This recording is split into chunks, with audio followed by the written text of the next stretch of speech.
Welcome to another Alia Graphic Creator Chat. This time I'm coming to you from the lands of the Wurundjeri people of the Kulin Nation down in Melbourne, and I'm joined by Dean Rankine, who is on the lands of the Boonwurrung people, also of the Kulin Nation.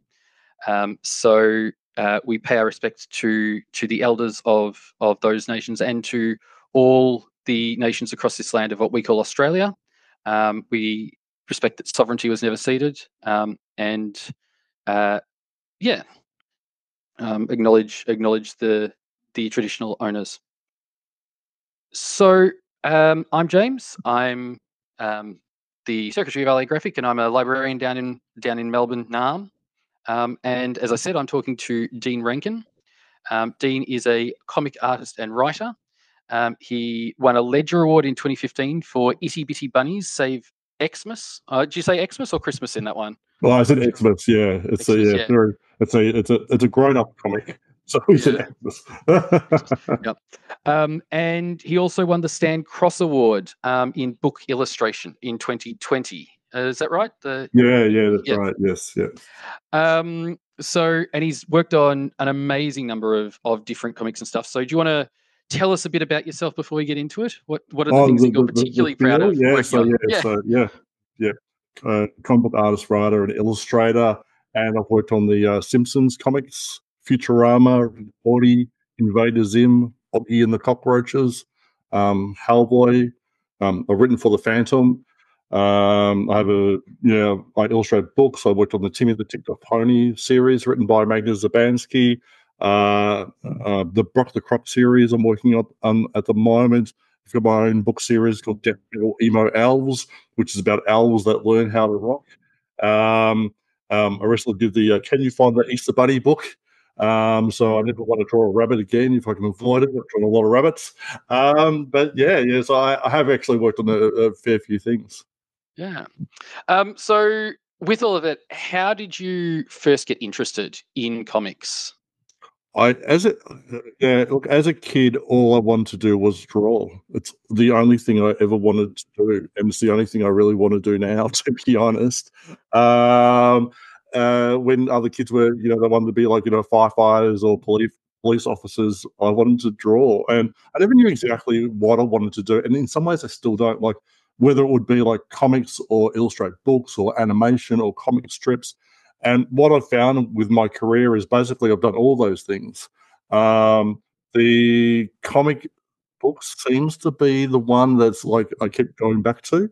I do like that kind of graphic storytelling, and I like it a little bit like a longer form than say a comic strip. But yeah, I do tend to diversify, mainly doing comic books and illustrating books these days. Yeah, and it was always narrative because you said you always wanted to draw, and all of the things that you said there were like animation and comics and stuff. It was never just I want to do artwork or something. There was that narrative element. Yeah. That's a really interesting point. I hadn't it was narrative storytelling. Yeah, I want to tell stories. I was like a weird kid. I would have been diagnosable, but back in the 70s, you were just a weird kid. And I talked funny, but how I expressed myself was through art. That was like I'm a praise monkey, so I really like to get that positive feedback.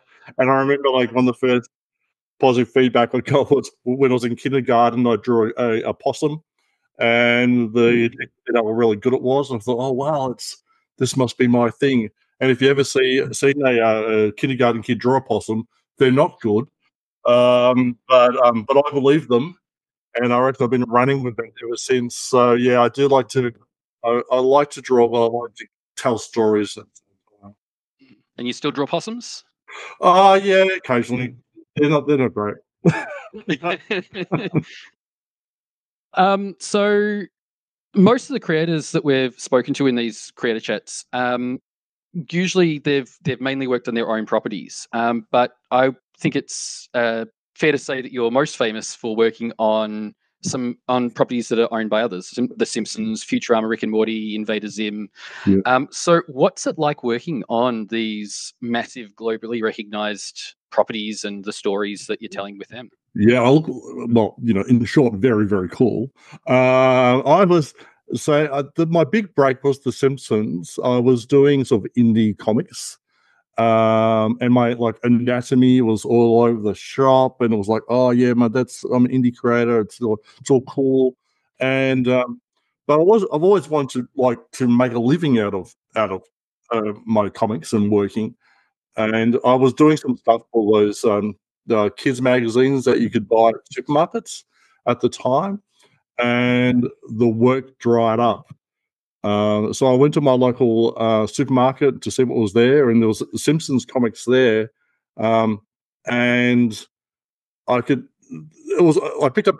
It looked really good, but there was this one page that was kind of off model, and I thought if I really tried hard, I could just about do that. I could just about be the worst Simpsons comic artist, and I still think I am. But I got work. I started getting work for them, and in some ways, it was very life changing. I should add, I was 38 by this stage. Like I'd been working, a really long time, trying to hone my skills. But then I got like they started giving me like these little short 2-page backup stories, um, and I thought I really need to learn how to draw because you can just draw how to. But with Simpsons, they never asked me to be more on model, but I thought if I could be more on model and more like the Simpsons, because you pick up a comic, you kind of want it to look like the Simpsons, yeah. And I thought I would get more work if I continue, trying to get better in that space. So I get a lot of satisfaction in working on those kind of brands and being on model. There's something really nice about it. Like, I've been doing some stuff for Rick and Morty just recently, and I look at it and go, "Oh wow, like that looks like Rick and Morty."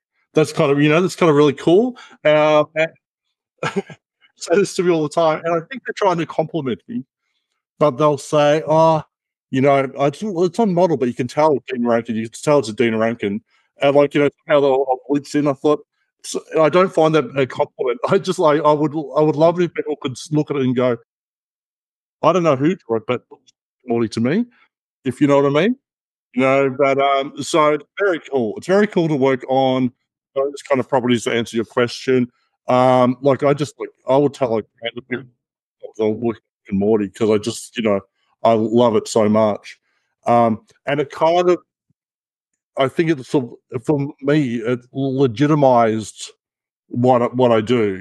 That if these kinds of big companies with these massive IPs trust me to work on their comic book, they must be okay. If you know what I mean. So it's not just they're Yeah, not being nice. I think artists like you, if you comment from people that they might just be nice, but some random company money to draw their yeah, what I do for a living. yeah, yeah. So you get the stories so they give you a story and you draw it, or how much of the creative? Yeah, yeah, it depends. So on the Simpsons comic, I wrote everything. So I was writing, penciling, inking, and originally I was coloring as well.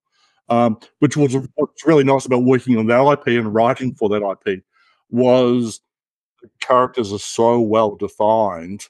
Like I don't know, Millhouse, for instance, you know what he's going to say before he says it, basically, because how he sounds. We know the dynamics of the characters. So that's how I worked with The Simpsons. Other things have been more sort of ad hoc or roundabout, like the Rick and Morty one. I scored a cover. I haven't written anything for them yet. So I scored a cover. Then I had nothing for it was like 5 years. And then what I tend to do is like keep checking in. I'll keep sending stuff to editors every 6 months or so. I go, oh, this is what I'm working on now. So then last year I scored some more work from them, and it was a script. So you just get a script, and you go, the writer says, okay, well, this panel, this happens, etc., etc., and then you do your best to tell that story. And sometimes it's kind of out of your comfort zone because the writer like I don't know, X amount of spaceships or something like that, and I'm awful. Or you have to sort of or you might tweak things a little bit. Yeah, I think this panel over here, for instance, you need to kind of check your at the door a little bit that it's all about the story. What can you do to put this story forward as best that you can? And you think, I like to think in sort of cinematic kind of terms about, okay, what's the best shot for this? Is it a close up is the best shot? Or, um, okay, well, this is a crowd scene. How can I make it as interesting as possible, even though it's just a crowd scene? But and once again, I think it's pushing me out of my comfort zone. I've been really slack with perspective. I don't. Did you study school like perspective at school? You have the vanishing line, and then you just come. Man, I avoided that for years, and you really can't. um, so one of those things I've been trying to be better at backgrounds and on model for my characters and write when it comes to the perspective. But as someone who I think most artists are like this, I kind of like my work at the start, and like a couple of weeks later, after it's printed, I can see all the faults in it, and my work. But now I think I'm in a better place philosophically as well as craft wise. That I go back and go, yeah, okay, that's not bad. I still might be the worst Rick and Morty art. I'm still a Rick, Yeah. So it's kind of that don't listen to the comment section, even if that's in your own head, sort of thing. Or absolutely. We're the like I don't know. It is that kind of I saw like it was like on those Venn diagrams. It was like artist in the middle on this side, absolute narcissism and crippling self doubt. And I feel like I go through that on an hourly basis with really. So you just have to you have to either way not listen to those voices and just get the work done. I do tend to people go, oh, as an artist you have to wait to for inspiration to hit. I can never I don't work like that. I never have inspiration. Well, but it's like when you've got a deadline, you go, okay, I'm drawing this panel. I'm going to draw Rick and Summer the best that I can, and hope for the best. And if it's not amazing, okay, I've got to move on to the next panel, and hopefully that will be a little bit better. But and maybe I can fix it. Have time to come back later on. But I'm very almost like I feel like a mechanic more than an artist. Some ways how I work. You go, okay, well, X amount of panels have to get for me to hit deadline. Okay, go through the motions. Okay, where to start? Don't get panicked, and just keep going. Yeah, it is about it's a bit of a game. Don't get stuck in your own head. I'm digressing. Sorry, but that's one. No. It's interesting, and it kind of leads on to the next question I have, which is you've, as you mentioned before, you've released your own books, not based on pre-existing properties. So you had the Death Metal Elves series and the Can You Find the Easter Bunny, which was released earlier this year. Yes. How different is it working on your own projects to these other properties? It's in some ways they're in some way the I guess I'm still going through the mechanics of doing it. People they use the term, how is it good to do your own work as opposed to other people's stuff? But I still feel, even if I'm drawing like Invader Zim, that's still my work. I'm not sure. Well, I guess the other thing is maybe you won't pay as well. But it is, and the hope is that something like Death Metal Emo Elves, it would be really nice if it became a thing in itself, popular enough to sustain it. That I do like to tell my own stories, and it is what I want to focus on. I'm predominantly known as an illustrator, but I would like to be able to focus more on illustrating stories that I've written as well. So that's kind of where I'm heading at the moment. Yeah. So and then the really big question: which do you enjoy more, and why? Which one do I enjoy more? Yeah, your own works or working on the other ones? I don't know. They're Both have, there's a really nice satisfaction for me to do both, to be honest. I think there's something really nice about looking back at like the last Rick and Morty gig I did was so much fun, and to be able to look back and go, oh, that's cool. My little house in Langwarren near Frankston, I'm working on Rick and Morty, and people are going to see that and go, that's really cool. But then there's something really nice about, particularly the Death Metal Elves. I've been given a lot of scope to do my own stuff, to write my own stories, and it is just very me. So that's kind of really nice and validating at the same time. That maybe I can write a story, because the elves, that took a lot of work to get a publisher. I was very thankful. Ultimately, it's with Redback, which is a small publisher from Sydney, picked it up. But I think I sent it everywhere. I'd drawing it. I'd written it. I'd started. I think it was about halfway through illustrating it, and I still hadn't had a publisher. I wouldn't recommend doing it like that. But I was so thankful for it to be picked up. And a couple of days ago, I just finished drawing the fourth book in the series. So that's kind of cool, Yeah. So go on. Yeah. Well, and if Death Metal Email Elves, you said before, you'd really love it to get big and self-sustaining everything. If it did become the next big Simpsons, Futurama, Rick and Morty, how would you feel about someone else working on those stories? Yeah, I think I'd be cool with it. I think, actually, yeah. I mean, I think it's kind of, if you're sort of stuck to the spirit of it, they're elves who are a death metal band. It's very much, I don't know, like a Kevin Smith movie, like Mallrats, something like that. That's kind of what I'm going for as a point. Like, these elves are never going to meet children, like human children down in the garden or anything. That's not going to happen. So as long as they don't do that, I think it'd be cool. Yeah. Any particular artists or writers that you'd be wanting to tap to work on it, or? Oh, it's not. It's not something that I've thought of, but if anyone wants to make into a cool animated cartoon, I'm down for it. Nice.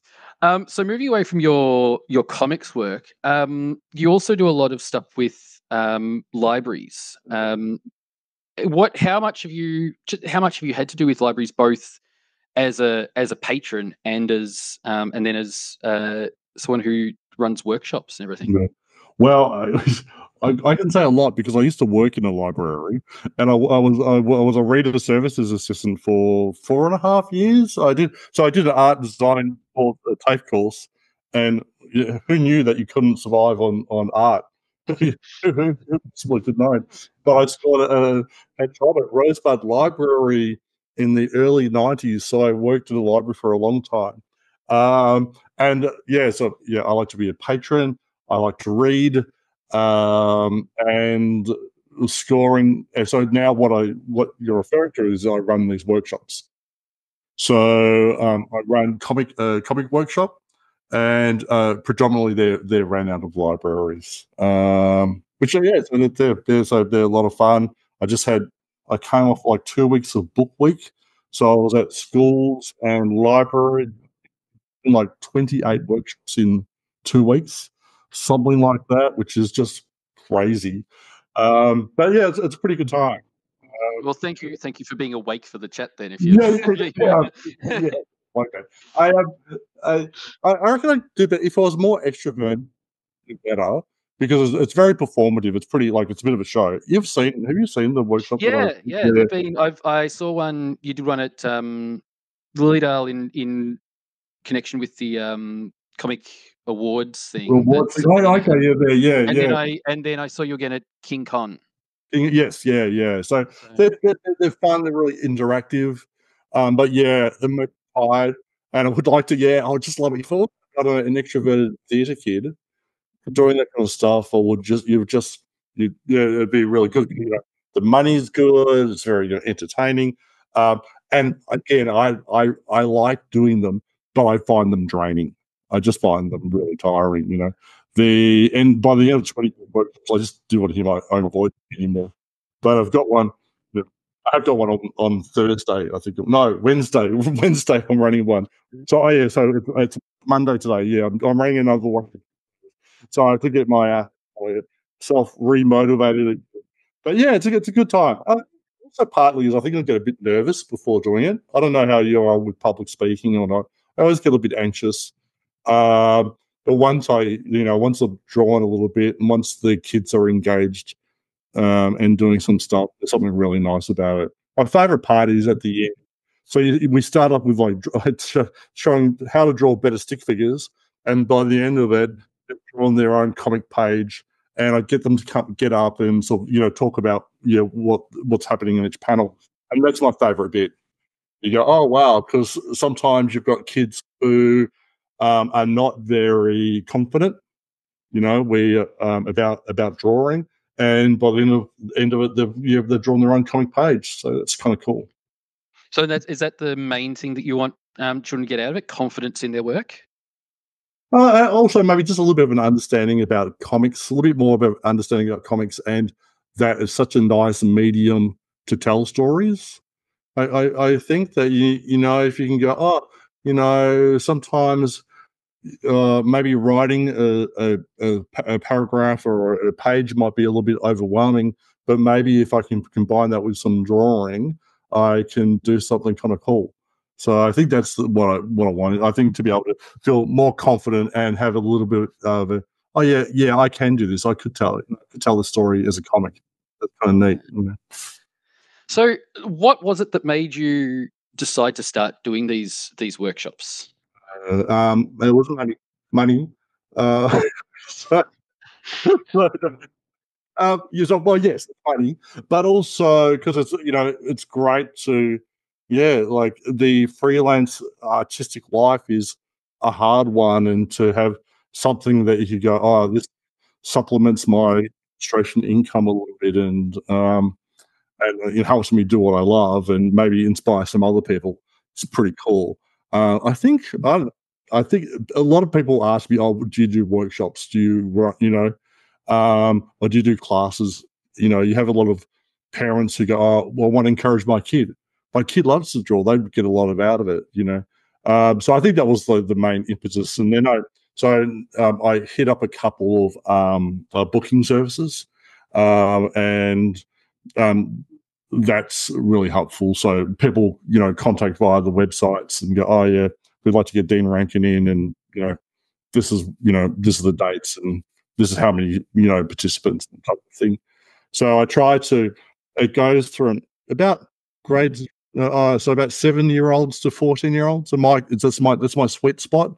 I think it's a bit older for 5s and 6s. It's a bit tricky because we touch a little bit on color theory and shape theory, even though it's in a sort of a fun kind of way.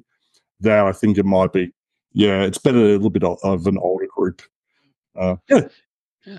And if you got into it for the money, what was it that made you end up in libraries? Because libraries notoriously underfunded.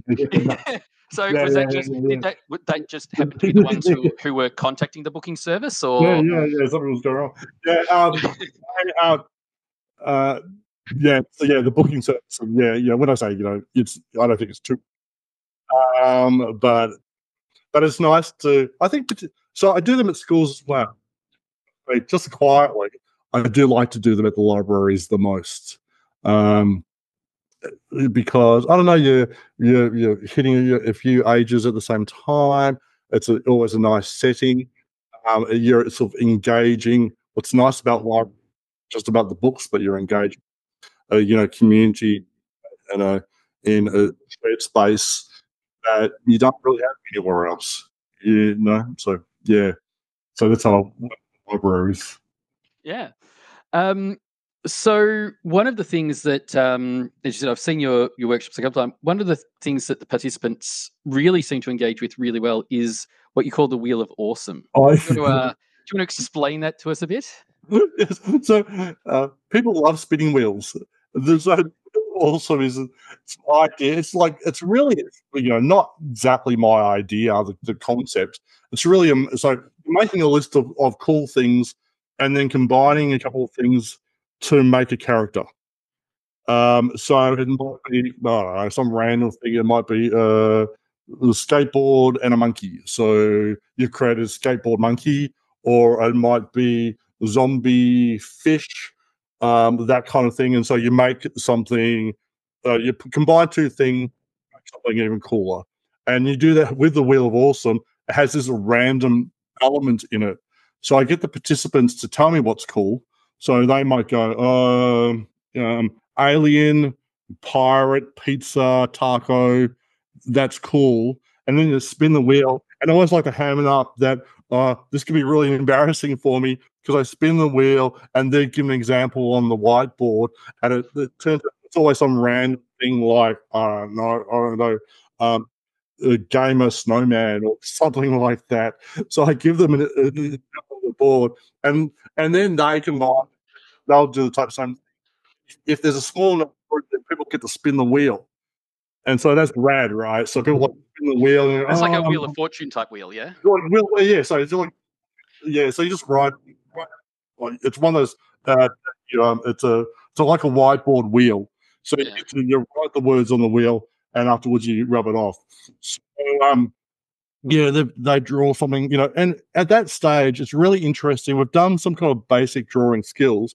By that stage, they're not even thinking that much about it having to look good.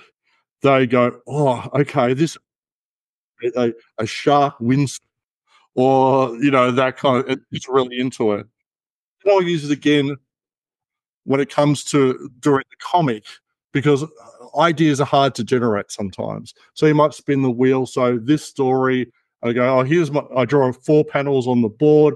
Here's my 5 seconds comic that I'm going to draw, and it happens to be about a unicorn and a pirate, and like they're on a desert island. I just keep drawing, and they fall in love, and and they're forced, and they have to cut their island or something like that. That it's a real kind of train of thought, or you're just going for it, and so afterwards, then the kids get to do their own comic, and they might use the Wheel of Awesome for that very thing. So they're just going for it, and I think it does take them out of themselves, not thinking too much about that inner critique or being critiqued by others, just drawing and just going for it, and just doing a silly story. So it's a lot of fun. Yeah, and that's why it's effective. You think because the ideas are coming from them, and because it's because it is so random and everything, it's free of critique. And I think so. Yeah, there's something really fun about it. I think that's my favorite part of the whole thing. I try to keep it entertaining. I try to yes, we have to look at facial expressions and kind of really basic anatomy kind of thing, but that's just with stick figures. Yeah, I try to keep it kind of fun and moving because yes, at the start I'll show my work and I'll just get my street cred. Yes, I worked on The Simpsons and I worked on this, that kind of thing. But it's not about how well I do it. It's not about me, my experience or how well I draw. It's about them. Oh, okay, now I feel this is a safe place for me to give this a red hot shot. And I think that's really important for me. So, how'd you come up with the idea of this and including in the workshop and everything? The workshop I think I think it's something like I'm on the 14th iteration of it. Like I started doing it, and what I feel like there's certain things that you have to talk about when you talk about, like you have to do some really basic anatomy. You have to do some facial expressions. You have to talk about, when it comes to comics, you kind of have to talk about like that camera shots. Do you know what I mean? But like, so if it's like shot, if it's a establishing shot, you do a close up if you're showing something that's really important. So there are some things that I feel like, these kids really need to know this part if they want to do comics. But at the same time, I want to have it as entertaining as possible. And I've worked really hard to keep that level of interest at a good place. There you go. Okay, because if you go to a comic workshop, you really just want to draw. You don't want to hear the guy out the front telling you what you should be doing. So I try to keep that as a minimum. and just get the drawing started as soon as possible, and just build on there. So yeah, again, it's been like I've tried other things that haven't quite worked. And so you go, well, okay, well, that didn't work. Let's try this and see how this goes. It's normally within that hour of time frame. So yeah, it has been very much trial and error. But I feel like, these days I think I'm on a pretty good place with it. That I know that this will work with most participants, and I've done it from like I said, like grade threes. Like I did something like the other week with some year 10s, and it still works. The concept still works on each one. So yeah, it's kind of fun. Well, yeah. Well, as an adult, there, I was like, the Wheel of Awesome is I'm going. Oh yeah, yeah. What's going to come up and everything too. So yeah, It's very much because when I hate to break this to everybody, but when you're drawing, it's not very exciting. You're like, my daily life is I turn the drawing tablet on, and okay, I've got 10 illustrations to ink today, and then I've got 10 tomorrow, and that kind of thing. So solitary, but I think I've managed to get a little bit of group participation into it as well. Yeah, that what's going on with this Wheel of Awesome? And even the older kids are a bit too cool for the Wheel of Awesome. Once you start to see operation, you go, yeah, I do want to spin the wheel. I do want to see what I can get up. I want to have drawing, and octopus DJ. And how and it pulls the parents in too, and the adults around. So how important is that for the workshops? I think it's really important. I love it when parents stick around, and I encourage parents to stick around as well, because when I talk about what I do as an illustrator, and I say that pretty much every time I tell people I'm an illustrator, adults will say to me, "I can't even draw a stick figure," and that's the stuff. And because so there's these parents nodding, "Yeah, I don't know how to draw a stick figure," because something happens to us. Like I think we all pretty much everyone likes to draw pictures as children, but then that critic, we a couple issues. We compare ourselves to others, and we go, "Oh, that's not very good. What I draw isn't very good," and also we have this in our head about how it's supposed to look. And when it doesn't come out like that, we get frustrated, and we decide on some level that we can't draw. And neither of those things are really like they're valid or that they're true. I think it's really important to be able to you kind of move past that I'm no good part. And I think when the parents get involved, it shows the kids that okay, this is a cool, a valid thing to be doing. But I love to see the parents. Yeah, I didn't think I could draw a stick, but now I have drawn this in a story. Yeah, and also just to have these like the parents drawing alongside the kids in a participatory kind of way. It's really nice. Mm. Yeah. How important is it for the parents to be encouraging for kids about their art? Yeah, well, Yeah. this is. I think that how I was telling the story again before about the kinder teacher telling me that my possum was good. They lied to me, right? That's not true, right? My was not. I won't tell you who it was. It's someone that I knew, someone that I know. Their mother said to them when they were a kid, "You're not really an artist, are you?" Right? You've seen one of the drawings, and from that, and basically that person never drew again. Right? So that's a lie as well, right? So both of those things are lies when it comes to this sort of critique that we have of other people's work as children. But for me to have that positive lie, that positive reinforcement, was the thing that kind of put me on that track. And even though, no, you go, you can't just, it's not just, rely on that positive feedback, but there was something in that kind of gem of, yeah, I could do this. So I think it's incredibly important for parents to support and encourage their kids in anything that they do.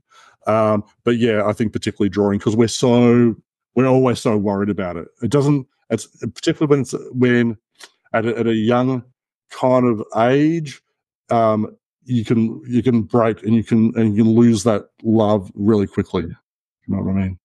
Yeah, definitely. So building on that, what advice as other adults in, especially in kids' lives, but anyone who's coming into the library interested in becoming a comics creator, an illustrator, an artist, anything like that, what advice would you have for library workers to encourage and support the Yeah, workers? yeah, absolutely. I think also, I think just to be able to validate the people that go, yes, that is a cool thing, and to go, oh, let me show you this. This how to the how to draw comic section is over here, and those kind of books aren't they're not world changing, but either is my workshop, but it touches on the same things. Uh, for like I do a lot of comic conventions and stuff like that, and when people ask me about drawing comics, that I encourage them to start drawing pages, to draw a comic page, like do a short story, like 2 pages, because comics aren't like just like drawing a picture. You're telling a story, so you need to be able to think about how this story is going to be presented in a narrative form. So nothing teaches you to draw comics like drawing comics. I think it was Mark Silvestri, quite a well-known comic artist, said you have to draw 1,000 pages before you're any good, or 10,000 pages. It was a lot. Anyway, whatever it was. It's very much, okay, I need to practice and work hard on this, and I will improve. You don't want to hear that. You want there to be like a magic bullet. But I think it's, but I think it's very much like if you draw like as much as you can, you will improve. And if you look back, um, at your work from like even a year prior to that you'll see an improvement. I don't, I don't believe in artistic talent. The people you throw that term around. Oh, they're so talented, right? So you're so gifted. Like it's magic. It happens when in fact how you get good at drawing, you practice like yeah. It's like it's weird. You wouldn't say like a mechanic is. Oh, they're so talented. No, they're skilled, and they're skilled because they've worked hard. They go people. You play guitar. Like I think there's very few people who are just like automatically gifted. You practice and you'll get better. It's that long road to overnight success thing. Absolutely, That absolutely. all that unseen work that, and I guess that's something that too is what people are fighting against, is they're going their doodle from that's at stage one of that process. They're often comparing to the stuff that people are doing at page 1,000 or whatever it Oh, is. absolutely, yeah. And I was talking about all comic books. I always got frustrated by those because why can't mine look like this? They Yeah, draw a couple of circles and they go, oh, now it looks like that. You go, man, does not look like this has not been my experience. But I think to be able to find something you can find some kind of joy in it, then you'll be able to just to sustain you while you practice. If there's something that you go, oh, this is okay, that is better. I like this part of it. I may not like this part, but I like how I've drawn this eye, for instance. And if I can do that again, it's going to, yeah, you will get better. But yeah. Sorry, kids, practice. yeah. And so yeah, so the encouraging for the library workers, it's the encouraging them and acknowledging that practice is an Absolutely, integral part of it. and, Like, and, yeah, and validate it. Like just yeah, because you don't want to say, "Oh, well, you won't make any money out of that." It's a very hard. The art's a hard thing to financially survive in. But I also think it's what makes us human. It's what This is what it sustains us on another level besides just making money. yeah. So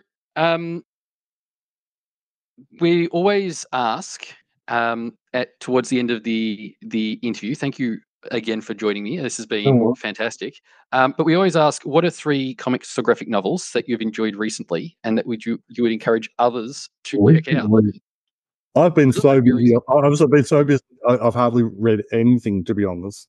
Look, after like Junji Ito is. incredible. I think you can't go wrong with. I'm not a huge manga reader, but yeah, Junji Ito. If you like horror, I think he's incredible. That's I haven't. What else I've been? I'm just looking at my book shelf behind me. Oh, It yeah.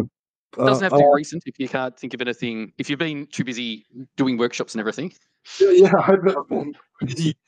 Um, uh, I've worked a little art comics. I did a graphic novel for Archie, and I've got a real love for Archie. I think what's fun about any kind of Archie stuff is that you have these characters and you can put them in whatever situation you want. You know, cool. Yeah, they've been Archie comics have been doing some really things at the moment again, and yeah, I don't know. Oh, well, what I would say is just read what you like. You know, you don't have to. It doesn't have to, it doesn't have to be highbrow. You know, if you go, I really like Hulk. Was my favorite superhero character. If you find a comic at the library, you go for it. Uh, when I worked at the library many moons ago, there wasn't even a comic book section. So I think we've moved along with that, and I think there used to be a bit.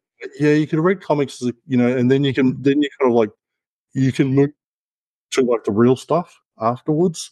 When in fact, I think comic books are the real stuff. If Yeah. to read what you enjoy, you're not going. At the end of your life, you're not going to be marked on. Oh, did you read War and Peace or not? Just find something that gives you joy. Mm. And if you do want to read War and Peace, there is probably a comic version anyway. So that's yeah. So, and that's an interesting thing. How, as someone who has that insight behind the curtain of libraries, but has that you're coming in to do the presentation and stuff.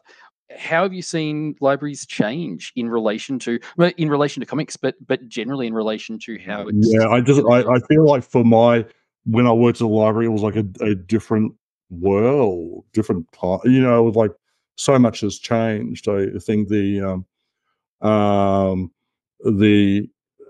yeah, I mean, we had like I'm not even sure we had computers. I think there was a microfiche that people would do. yeah. They would microfiche and they would look stuff up. But I did a thing with our library for book week, and they have they hire basketballs out. There's a basketball ring at the back, and they hire out video games and consoles and that kind of thing. So, uh, you've got me monologuing, but I think the No, thing that's about great. the thing about library is that it's not just books, but it is books, but it's a free space that anyone can be in.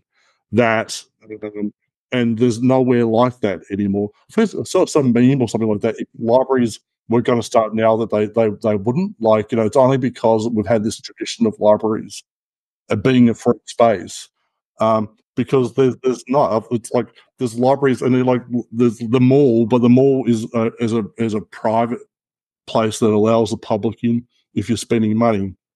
The library is a public space that allows anyone to be able to spend some time in. So yeah, I think they're incredible spaces, and we should cherish them, and hold tight to the values of libraries. Mm. Oh, thank you. Yeah, that's right. And I think you're incredible with your work and everything, and we should cherish you. And I don't know, hold you tight if you're okay with that. But yeah. But thank you very much for joining me. So, what is the best way for people to keep up to date on the project you're working on? So yeah, so social media. I'm on the social medias. Instagram and the old Facebook. I don't do the X, but I think I'm on Threads. But yeah, it's like Facebook or Instagram. Just my name, Dean Rankine, with an E on the end of Rankin. And if people want to get me into the library to run workshops, I've got a couple of booking services. But if you Google my name and workshops, yeah, those services will come up, and yeah, hit them up. But yeah, I'd love to be there. Yeah, that's great. Well, thank you. Thank you for joining us. It's been wonderful, and yeah, this will go out pretty soon. I think we've got a few that we've recorded all close Oh, together. So I'm not sure yeah. exactly when. But yeah, if you're interested in keeping up with the Alia graphic stuff, we've got the website graphic.alia.org.au. We're on Facebook and Instagram and LinkedIn, and there's probably another one, but I can't think of it off the top of my head. We'll put it in the show notes and everything. We'll put the connections to Dean's stuff in the show notes as well. And yeah, you can email us, get in contact with us that way. So yeah, love to hear from you. Thank you again, Dean. Cheers. Thanks so much.